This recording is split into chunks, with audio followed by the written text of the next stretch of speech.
Welcome back to the channel. I'm Ravi. I'm James. And today we are going to give you 5 tips about negotiation. Just the tips. Just the tips.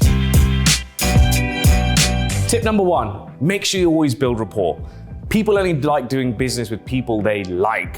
It's pretty obvious. So get to understand the other party, what their objectives are and what they are trying to achieve out of the deal. Tip number 2, you need to make sure you do not focus on the price. Too many people get wound up or hung up about the properties being advertised or the vendor has asked for X, Y, Z price. Take the price out of the equation. You need to do your own numbers, your own due diligence about what price you're willing to pay for the property. Third tip is make sure you don't forget about the terms. The terms are so important when it comes to negotiation.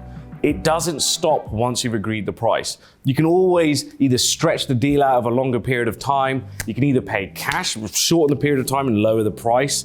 You can always use subject tos, covenants, and all these different things that you can put into your property deals to actually make you manage your risk better, but also ensure that you make a smoother return. Tip number 4 is all about creating a win-win. Property is not just about making money, it's also about doing it ethically. So making sure that you're taking into account the demands and the goals of the vendor as well as yourself, and trying to come up with a hybrid between the middle where you both get something out of the transaction. And when it comes to win-win, just because you've got it at a low price, that doesn't mean that you've won and they've lost. It means that you've solved a problem of theirs. And if you obviously follow tip number 1, that will actually make sure that you've solved their problem. What have they done to help you with your property business? And tip number 5 is to always follow up on any offer that you make. So many people put in an offer, it gets rejected by the agent or by the vendor, and they automatically either negotiate up or they move on to another deal.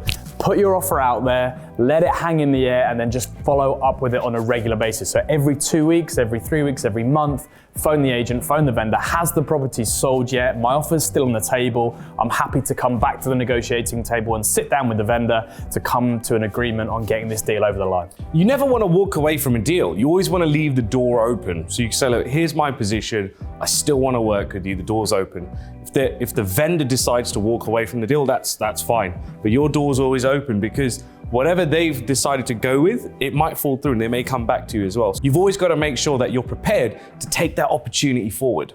Right, that's our top tips, guys. We hope you've learned a little something. Make sure you subscribe to the channel if you haven't already. There's a little like button, there's a bell up here somewhere, so make sure you hit that too. This bell here. Nice, and we'll see you in the next video. Cheers, bye. So you can see there's loads more to learn about property investing, and guess what? These videos, they're all ready for you to learn even more. So click either one of these right now, and you can get some more information on how to grow your portfolio.